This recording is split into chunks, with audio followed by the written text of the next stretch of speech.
हर हर महादेव दोस्तों, जय महाकाल। कैसे हैं आप सभी? उम्मीद करती हूँ कि आप सब बहुत अच्छे होंगे, स्वस्थ होंगे, मस्त होंगे और जबरदस्त होंगे। मैं भी अच्छी हूँ। बस थोड़ी सी गले में दिक्कत है, बोलने में थोड़ा सा प्रेशर लग रहा है क्योंकि खांसी बहुत है। तो किसी तरह से भी वॉइस अगर क्लियर ना हो तो प्लीज मेरे साथ मैनेज कर लीजिएगा।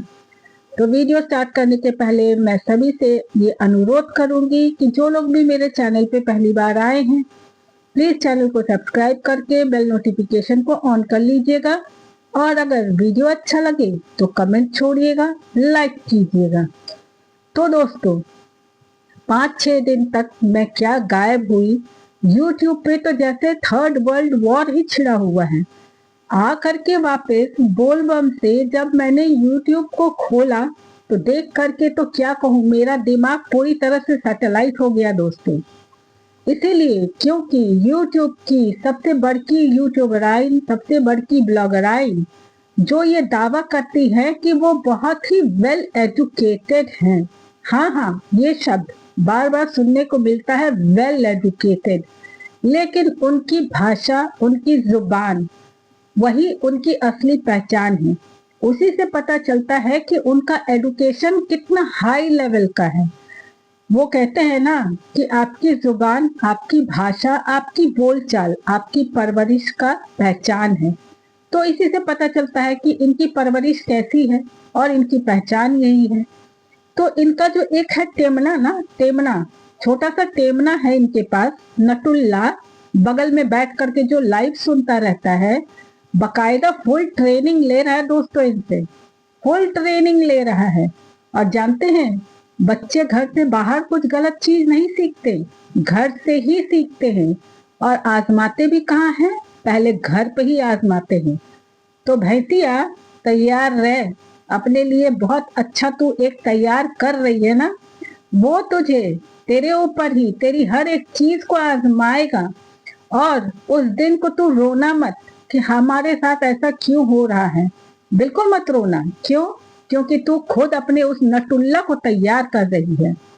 और हाँ दोस्तों, ये जो कहती है ना अहिरा बुद्धि, तो एक चीज सुन लीजिए, बुद्धि अहिरा, कान बहिरा और जुबान फुहरा। एकदम घटिया लैंग्वेज, इतनी ज्यादा गिरी हुई लैंग्वेज जो कल्पना से परे है।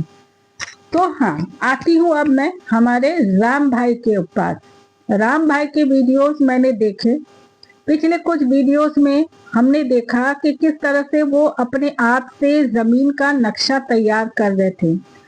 उस नक्शे को लेकर के भी बकायदा बहुत ज्यादा मजाक उड़ाया गया। तो मैं ये पूछना चाहती हूँ कि एक गरीब इंसान जो खुद इतनी मेहनत से एक एक पाई पूंजी जोड़ करके अपना घर बनाने की प्रस्तुति ले रहा है, तो इंजीनियर के पास अगर वो जाएगा एक नक्शा बनवाने के लिए, तो आज के डेट में इंजीनियर 10,000 से कम पैसा नहीं लेगा एक नक्शा बनाने का। और हालांकि राम भाई जबकि लेबरी का काम करते हैं, मजदूरों के तरह कॉन्ट्रैक्टर के साथ काम करते हैं। हमने कई बार उनके वीडियोस में देखा है कि जहां मकान बन रहा होता है वहां राम भाई सीमेंट, बालू, गिट्टी वगैरह मिलाते हैं, ढोते हैं, देते हैं। तो कुछ तो आइडिया उनको है। ऐसा तो नहीं कि वो एकदम पूरी तरह से निठल्ले और जाहिल ही है। नहीं जी, जब एक कॉन्ट्रैक्टर के साथ आप किसी और के घर मकान बनाने में हेल्प करा रहे हैं तो वहां बकायदा देखने के बाद आपको उतना आइडिया हो जाता है। तो अगर उन्होंने अपने घर का नक्शा खुद ही बनाने की कोशिश करी तो कौन सा गुनाह कर दिया। और ये पगली औरत, महापगली, ये कह रही है कि भाई खुद इंजीनियर बना पड़ा है। तो अगर तुझे इतना ही तकलीफ हो रहा है ना, तो तू इंजीनियर का पैसा दे दे ना, दे दे इंजीनियर वाला पैसा, ताकि वो अपना नक्शा पास करा ले। इतना दर्द का है तुमको। और हाँ दोस्तों, ये क्या कहती है कि ये अपना कंटेंट खुद का बनाती है। अरे बेशरम झुट्ठी कहीं की। वो राम खुद एक ब्लॉगर है, उसका खुद का पर्सनल कंटेंट होता है, ठीक है। वो तेरे घर से, किसी के घर से देख करके अपना कंटेंट नहीं बनाता। वो अपने घर का दिनचर्या, रोज जो कुछ भी काम करता धरता है वो दिखाता है अपने वीडियोस में। तू बकायदा उसका वीडियो देखती है, देख करके उसके कंटेंट में से पॉइंट्स चुराती है और चुरा के फिर बकवास करती है। तो कंटेंट चोर तो तू हुई, तू खुद कंटेंट चोर है। तो तू कैसे कहती है कि तू कंटेंट खुद का बनाती है? शर्म नहीं आती झूठ बोलने में? और कितना झूठ बोलेगी रे, और कितना झूठ बोलेगी और कितना नीचे गिरेगी। और तुझे ये धमकी दे रही थी ना, धमकी दे रही थी कि अगर मेरी जरा सी भी उंगली भी खरोच आई उंगली पे, या उंगली हल्की सी भी टेढ़ी हुई, तो तू कहाँ तो राम भाई के गांव पहुंच जाएगी उनको सबक सिखाने, है ना? इतनी हैसियत! अरे बाप रे बाप, हम तो आज पहली बार जाने की तेरी हैसियत इतनी ऊंची है। दोस्तों, पिछले साल दिल्ली जा रही थी ये मैडम, दिल्ली जा रही थी कहाँ, अपनी जेठानी से मिलने। तब इन्होंने एक सब्सक्राइबर से इन्होंने 5,000 रुपए की मदद मांगी थी। उस बहन को फोन करके ये 5,000 रुपए मांगी थी कि मुझे हेल्प कर दो, मैं बाद में तुमको लौटा दूंगी।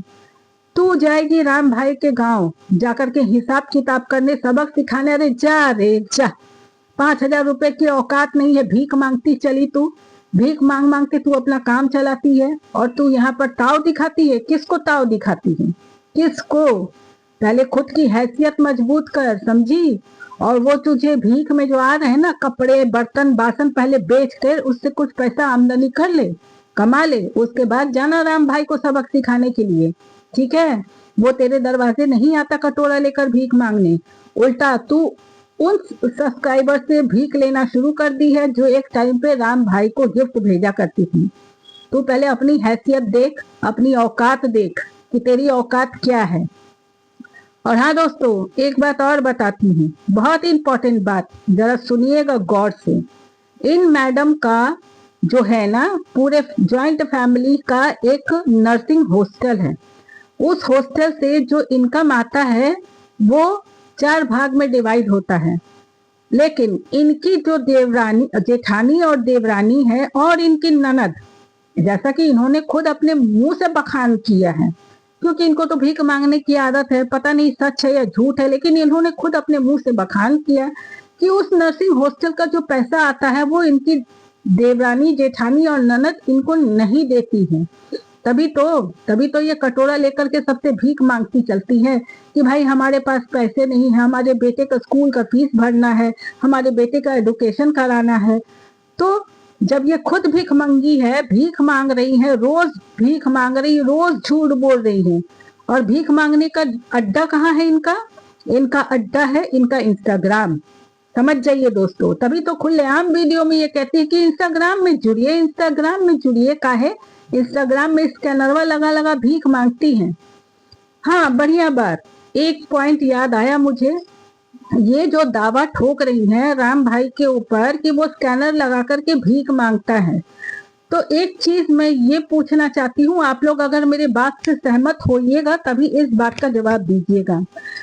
हालांकि जिस तरह से ये बताया जा रहा है कि राम भाई ने अपने सब्सक्राइबर्स से हेल्प मांगी है, मदद मांगी है, और इवन कि उस सब्सक्राइबर ने जाकर के राम भाई के कमेंट सेक्शन में भी लिखा है कि उन्होंने राम भाई को पैसा दिया है उनके स्कैनर पे। तो अरे अकल के अंधो, बेवकूफो, दिमाग से पूरी तरह से पैदल हो क्या? अगर वो ओरिजिनल राम भाई का ही स्कैनर था तो उसमें तो राम का नाम आया होगा बकायदा। जब आप किसी का स्कैनर स्कैन करते हो तो उसमें उसके ओनर का नाम आता है। फ्रॉड आईडी बना करके तुम लोग कुछ भी करो, फ्रॉड आईडी से जा करके उसके कमेंट सेक्शन में तुम लोग लिख करके आ रहे हो कि मैंने मदद की है पैसे की, तो जरा वो स्क्रीनशॉटवा दिखा दो, कौन से स्कैनरवा पे पैसा भेजे थे वो भी स्क्रीनशॉटवा दिखाओ ना। क्यों नहीं दिखा रहे हैं? हम लोग क्या यहाँ चूतिया बने बैठे हुए हैं सारे के सारे?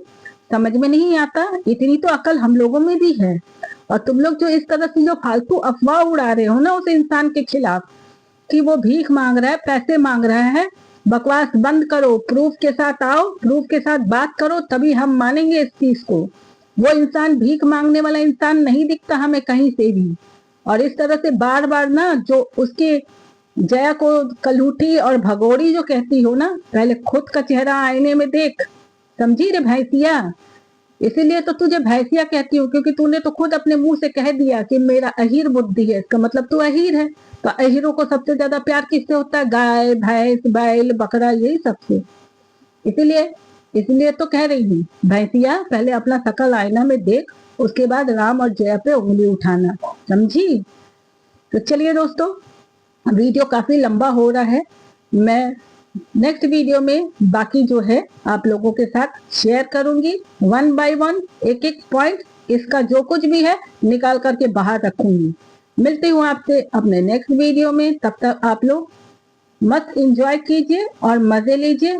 मिलती हूँ, bye bye and take care.